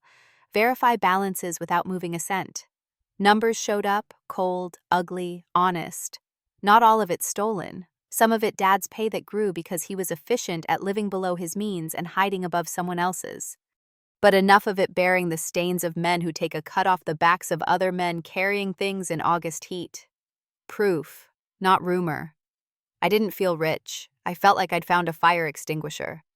Neutral ground, Aria said when we shut the box. No union halls, no hotel bars, no Cassian real estate. I booked a room above the old cotton exchange where my godfather runs mediations for rail disputes. It's small, it's old, and it has a metal detector that makes grown men take their belts off in front of a portrait of some dead white guy. It'll do. Keen agreed to the meet too easily, which means either he thought he'd eat me alive or he came already chewed by something else. He showed up in a suit that used to fit better, flanked by 2 nephews who wore their hair like the word loyalty is a haircut. His counsel looked like a country club past the bar. The room smelled like lemon oil and compromise. A pastor from a dockside church sat at one end. My idea. Because a man who has buried half a union has more authority than any fix-it consultant. A widow I'd met last year at a clinic fundraiser, Mrs. Ortiz, whose husband took one bad fall in the rain, and whose boys mow lawns now like their father left them a franchise, sat quiet with a manila folder on her lap. Cassian kept himself to a human, not a presence. Aria set her laptop down but left it closed. I kept the metal detector aftertaste in my ears like a boundary. Keen barely looked at me at first, the way men look at gum on their shoe. When he did, he made sure it read as generosity. You got long legs for a girl who runs her mouth, he said in a voice that steps on people. My men say you're inventive. My men say your men can't count, I replied, because I'm done pretending I like swallowing. The pastor coughed that gentle pastor cough that says, keep it on the tracks. And I nodded once. Mr. Keen, I said, I don't need you to like me. I need you to read. Here are my terms. I slid one yellow legal sheet across, not stapled, because staplers get used like weapons by men whose egos need props. He didn't pick it up. His lawyer did. She read, mouth getting smaller like someone tightening a lid. A foundation? Keen snorted. You think I'm in the charity business? You are now, I said. The Heart Anchor Fund. It pays for widows' mortgages, kids' braces. The scans men skip because the copay is stupid. It's run by a board with 3 seats held by widows. One by the pastor, one by a maritime doc, and one by an auditor I pick who used to hate my dad on paper because that's how we keep it clean. And who funds this little nonprofit? He said like he was asking who's going to walk his dog. You do, I said, with your pride money. And my side matches you for the first year with cold funds that don't stain your brand. That gives you cover to pretend you suddenly have a heart and gives the city a reason to stop listening to whispers about my father and start watching widows keep their lights on. He went red around the ears like a man whose blood pressure thinks it's interesting. You're here with your little boyfriend to shake me down. He gestured at Cassian like he was a furniture delivery. I built those docks, he said, which is something men say when other men's backs did the math. You skimmed them, I said, and my hands did the thing where they stopped shaking because anger had found a seatbelt. You skimmed after storms when men were soft. You skimmed when hours were long and pens got tired. You skimmed out of funeral funds. And you called my father a thief so you could hide what you were taking in a story about a rat. The pastor didn't cough this time. He bowed his head like he wanted to be somewhere else when God looked in here. Arya slid a folder across to Keen's counsel. The independent audit term sheet, a sample covenant, a draft of a retraction letter that wasn't cute. It read like a man saying, I lied. Keen's lawyer started calculating out loud like a person who thinks math scares women. Even if we consider restitution, she said, 40% is excessive. The union would… You misunderstood, I cut in. 40% was the number I was willing to give you back to satisfy your pride before I walked in this room. I let the silence sit until even the moss outside seemed to lean in. Now the foundation eats first. The audits happen whether we like what they say or not. The covenant means you never send men to a pantry, a job site, a sidewalk, a hospital, a church, or a porch with a cooler unless they're bringing casseroles. And the retraction goes on record at the Union Hall with the flag behind you and a camera on a tripod. You say his name right, and you say you lied. You can cry a little if you need to, I don't care. He laughed the way men do when they're falling off a ledge. You don't have the leverage for this, he said. And then he leaned forward like chairs were built to hold threats. You got lucky with a lighthouse. You got a rich boy who likes to play longshoreman with pretty girls. You brought moss and a preacher and think that makes this a court. But you don't move steel. You don't feed families. You don't… Do math? I said. And the word came out softer than I felt. I pulled a small blue USB from my pocket, the one Celeste slipped into my apron after we closed lamplight the night I crawled out of that pantry. On it were photos of Armand's ledgers, the OPOPOP code across months, vendor sheets that read like fiction, time clock reports Celeste's cousin at a payroll company printed over beers, and a video I recorded walking through the pattern like I was explaining it to Ms. Norma at dialysis. I put it next to his coffee. This is a story with numbers. It shows your kickbacks carved off overtime and hidden in overnight pallets and vendor shortages that never sweated. It ties cash drops to 2 produce companies run by your nephew's girlfriend and a man with a car title shop on Chef Menteur. It pulls texts from a burned phone your boy forgot to factory reset, one where he says, and I quote, "Just do OP again. She don't count. She is Celeste. She counts. She counted every day you thought she was just lighting orange peels for tourists." Keen's lawyer reached for the USB like it might bite. "You'll have to prove chain of custody," she said, defaulting to the hymn book. "We will," Arya said, finally opening her laptop like a judge unwrapping a sandwich. "Also, 3 copies of this are sitting with 3 different journalists who owe a pastor favors. They publish if I don't text okay by noon. It's 11:20. She stared at Keen like a cat that knows the mouse is tired. One of the nephews stood up the way men try to add height to an argument. Cassian shifted without standing, which somehow put more gravity in the room than if he'd flipped the table. Pastor put a palm up, not at me, at the nephew. Mrs. Ortiz, who had been invisible on purpose, cleared her throat. The sound was small enough the room should have missed it. It didn't. She opened the manila folder and took out a photo of her husband in a hard hat and a Saints hoodie with a grease stain on the front. "He worked 15 years and died in the rain," she said, looking at Keen. not down, not away. We took the union payout, and we were grateful because we were taught to be. I don't sleep sometimes because my oldest hears the saw at night and wakes up swinging. You don't know us, but you took something. Not just from my boy's college jar, from his father's hours. This lady here wants to put some of it back for women who don't have cousins with boats. You think about that before you stand up to be tall. The room changed shape, not because a threat was made, but because a woman who has already lost the worst thing you can lose decided she was done being polite about men who call theft the cost of doing business. Keene stared at the USB like it was the first bill he couldn't stuff in a drawer. "You bring this to cops," he said, and his voice went quiet around the edges. "You blow up the docks. Everybody hurts." "You say that like you didn't already do the blowing," I said. And my throat got tight in that way that tells on you. I don't want to burn anything. I don't want to win a war on TV. I want widows to keep houses and men to keep backs that don't fail at 45. I want your name off my father's grave without making 100 kids miss rent. So we do this my way. Controlled, boring, paid, audited.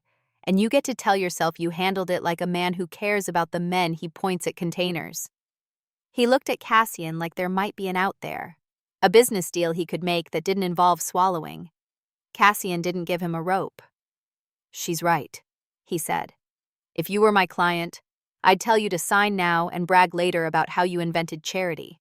I'd also tell you, my audits start next quarter whether you like it or not. So consider this a sale on dignity." Keene's jaw worked. He took the retraction letter draft and read the first line aloud low, like trying it on in a dressing room where the mirror is mean.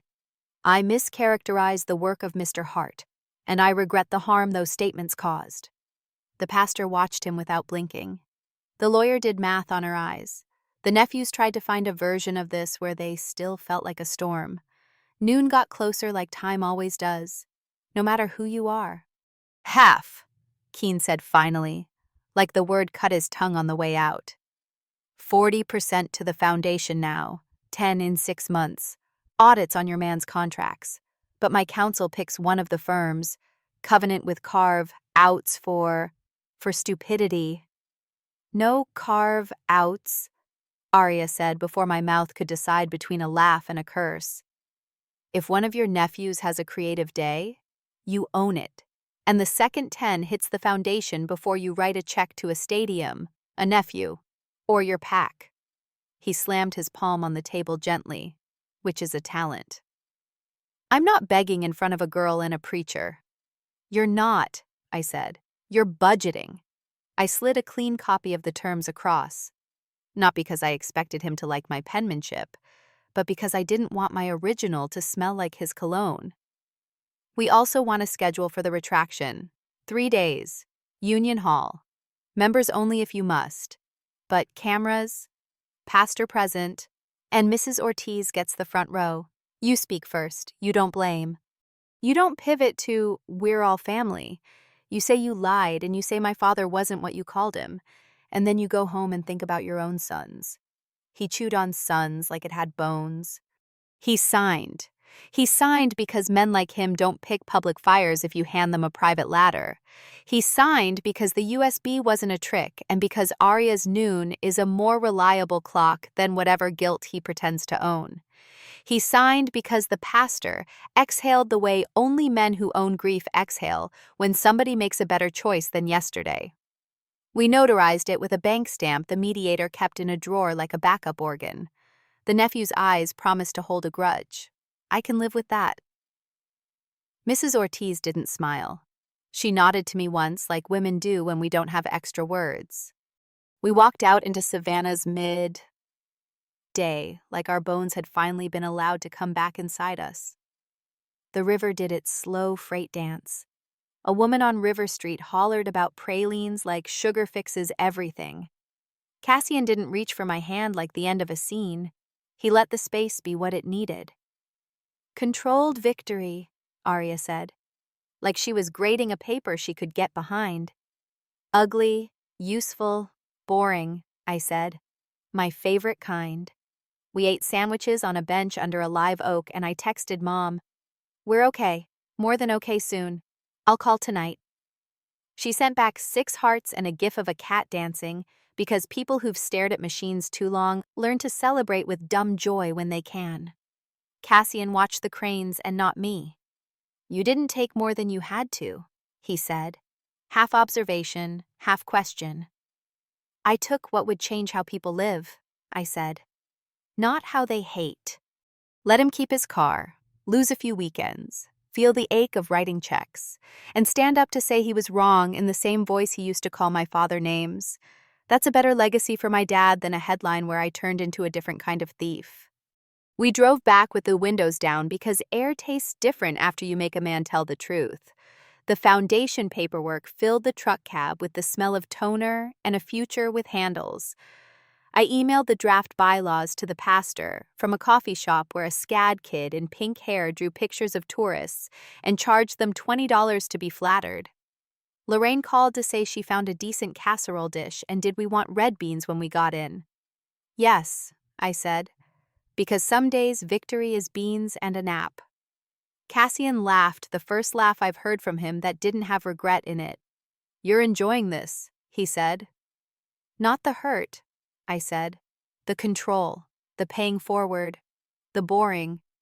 Boring is peace when you grew up with sirens on the inside." He touched the pocket where the seed words lived like he was checking a heartbeat. "We still have to handle the money," he said. "On your terms." "We will," I said. "But first, we feed widows, we post audits, and we make a man show up at a podium. Then we talk about what getting clean looks like for you." At the edge of town, we passed a high school football field where kids were running suicides in the heat because a coach thinks winning happens in August, not October. I watched a boy help another off the grass without making a speech about it, and felt something in me unknot that had been tied since the pantry door. Sweet revenge isn't wrecking a man. It's making him pay into the thing he starved. On paper. With witnesses. While the world watches you not become him. I put my head back and listened to the truck and the river and the stupid little watch in my pocket that had finally done more than tick. We weren't done. We were barely past the worst of it.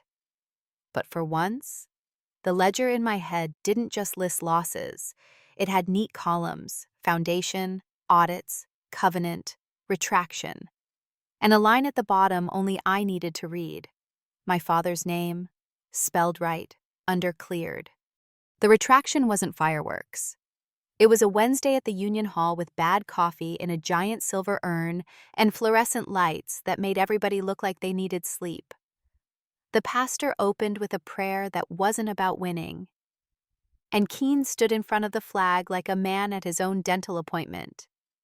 He didn't look at me. He looked at the middle distance and read what he'd agreed to read. "I mischaracterized the work of Mr. Hart," he said. And the sound hit my chest where I keep the bad years. "I regret the harm those statements caused his family." He said I lied out loud. He didn't choke on it. Which disappointed the petty part of me. The room made this messy noise people make when they want to boo and clap at the same time. Mrs. Ortiz squeezed my hand like she was tapping out a rhythm she'd been saving. A widow in the back wiped her face like she'd gotten something in her eye and not 30 months of being mad. The camera on the tripod blinked its little red dot, and somewhere a timer aria set on a reporter's phone went off and nobody published the USB because they didn't have to. The pastor said, "Amen." Not triumphant, just relieved. And I finally let my shoulders leave my ears. We launched the Heart Anchor Fund 2 weeks later in the VFW hall where my uncle used to play bingo, because I wanted the floor to remember our feet. No stage, no fancy step, and, repeat, just folding chairs, a crock-pot line, and a whiteboard with rules that read like a mom wrote them. No impossible paperwork, no 12 signatures for $400, no making widows explain their grief to 5 strangers to qualify for a light bill, 3 widows on the board, the pastor, a maritime doc who smells like antiseptic and cigarettes, a retired auditor whose hobby is being allergic to bullshit, and one empty chair for a longshoreman will rotate every quarter. We voted on caps and guardrails. We argued about whether braces count as medical. They do, shut up. And we set a schedule for publishing receipts because transparency with teeth is the only thing meaner than a rumor. I stuck the saint. Jude prayer card Lorraine gave me to the corner of the whiteboard with a magnet that says, "This is fine," and meant both. Aria posted the first audit for Cassian's port ops the same day, PDF, plain English. Numbers you could print and take to the bar to criticize. Quarterly, rain or shine, she promised me, which is basically marriage in my world. Cassian sat in the back of the VFW, arms crossed, not sulking, just learning what it feels like to be quiet while people build something that isn't about him. He'd started unwinding parts of his life I didn't need to see up close, contracts that made too many shortcuts, lanes he called legacy that were just secrets with unions stapled to them, a guy whose title included the word solutions, which always means somebody gets hurt. He did it ugly and boring. Asset transfers, compliance meetings, letting men who love power tell him he was soft because he'd brought in a woman with a laptop and braids and told her to take his empire's blood pressure. He didn't ask me to clap. He asked me to look at the plan and tell him if it made sense. It didn't at first. We fixed it. He didn't pretend families off limits with some new tattoo. He made it a clause with penalties that bite. And when a cousin decided to test the fence anyway, Cassian didn't do the dramatic exile or the quiet disappearing. He sent him a letter, fired, with cause. Health benefits continued for the kids. Out, clean, no speeches. I kept my bench. I expanded it by exactly 2 stools and a second lamp. No more. Cassian tried, "What if we find a storefront?" And I hit him with our rule like a ham sandwich. No gifts. He didn't sulk. He asked questions. I sat with Lorraine at her kitchen table and filled out a microloan application for a glorified closet near the po' boy shop. I paid the first and last month out of my tips and the first tiny check the foundation wrote me to do watch clinics at the Union Hall. Hearts seconds. Bring me your dead timepieces. I'll see what I can steal back. We made a Saturday of it. Men who hadn't asked for help in 20 years handed me old Timexes like they were introducing me to their dogs. A boy with a spider. Man backpack watched me demagnetize his granddad's railroad watch and whispered, "It's breathing." And I almost had to go outside and get it together. We put a coffee can on the table and called it Pay What You Can. And it filled with bills and gum wrappers with IOUs and one gold tooth I returned to its owner with a look. Lamplight changed in the small ways that matter. Armand got moved upstairs, which in New Orleans is what you call being fired if your cousin gets you a desk. The backdoor sensor now screams if you breathe wrong on it because Luis installed the loudest one they make, and Celeste named it Nope. We keep a sign under the menu that says we don't do backdoor business. And the kind of people who flinch can go eat somewhere else. Celeste got promoted to beverage director, which is a fancy way of saying she runs the room with a shaker and a stare. She trained a crew of girls who can light an orange peel and a man on fire with the same wrist, and made the dress code what you can work in without losing your spine. Big Ro shows up on his nights off and eats gumbo at the service station because the kitchen is where men go when they stop needing to perform. When tourists ask about the pantry door, we point to the new glass and say, "We leave it open on purpose." People think it's a design choice. It's a promise. The Union Hall retraction did what it was supposed to do. Keene still has money and an ego that can find the sun in a hurricane. But he has a habit now, writing checks with his left hand while his right hand signs those reports we make public.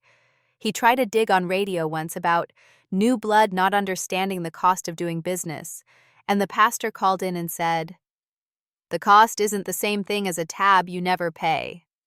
And the host hung up on Keene, which is a kind of seeing I didn't think I'd watch this town learn. The nephews keep their haircuts and their grudges and show up to funerals with plates, because their aunties taught them better than their uncles ever will. Mrs. Ortiz stopped by the bench with a Tupperware of flan and a picture of her boy's report card. She didn't thank me. She said, "You coming to senior night?" Which is better? At the clinic, Mom doesn't watch the clock like it wants something. The fund covered a run of sessions, and then Medicaid finally did the thing it swears it will do when the moon is right. And for once, we caught a break without owing anybody a story. Ms. Norma lives to correct the nurses about where the good gauze is. She sends me home with gossip like it's medicine. When I told Mom about the lighthouse, she laughed in that dry way she has. "Your father would have loved being smug from beyond," she said. He'd say, "June solved it on 14. See, patience pays." And then he'd ask if Cassian knows how to hold a screwdriver by the metal part or the right way. Cassian heard that and showed up with donuts and a hardware store bag and took gentle roasting from two women who have survived storms without losing their humor. He learned to hold the screwdriver the right way in my shop while the demagnetizer buzzed and the city exhaled outside. We had a fundraiser second line for the Heart Anchor Fund on a sticky Sunday that felt like a mouth. Brass band out front, a line of aunties in church sneakers, kids waving those little paper fans with funeral home ads on them, widows in camp chairs yelling at quarterbacks on their phones because the Saints were playing. Somebody brought a banner with my dad's name spelled right across it, and I had to fake tie my shoe behind a float to cry where it wouldn't turn into a moment. Cassian looked wrong and perfect in a white tee and a baseball cap you buy at gas stations. He can't dance. He tries like a man who respects public joy even when he wasn't raised inside it. He didn't take my hand to lead. He let me tug him into the pocket of the drum line and figure out where he fit. We didn't kiss under the oaks like a movie. We sweat and laughed and took photos with kids and ate too. Spicy boudin and drank lukewarm water and went home smelling like this place. That night, my bench light made a little circle on the wood and the old watch sat in it like a coin in a wishing fountain. Cassian leaned against the door with a grocery bag of hardware he probably didn't need to buy and asked the question he's been saving since the first time I told him no. "What does getting clean look like for me in your book?" I told him the truth I'd been building like a dock. "It looks like boring paperwork and pissing off men who think exciting is the same thing as brave." He smiled at that, like maybe exciting finally started to feel like the wrong door. "It looks like closing lanes you don't need and paying taxes you can afford and calling Arya before you call anybody else. It looks like you asking 'may I' for a long time until the asking is your habit. It looks like not using me as an excuse to become a better man and then resenting me when it's hard.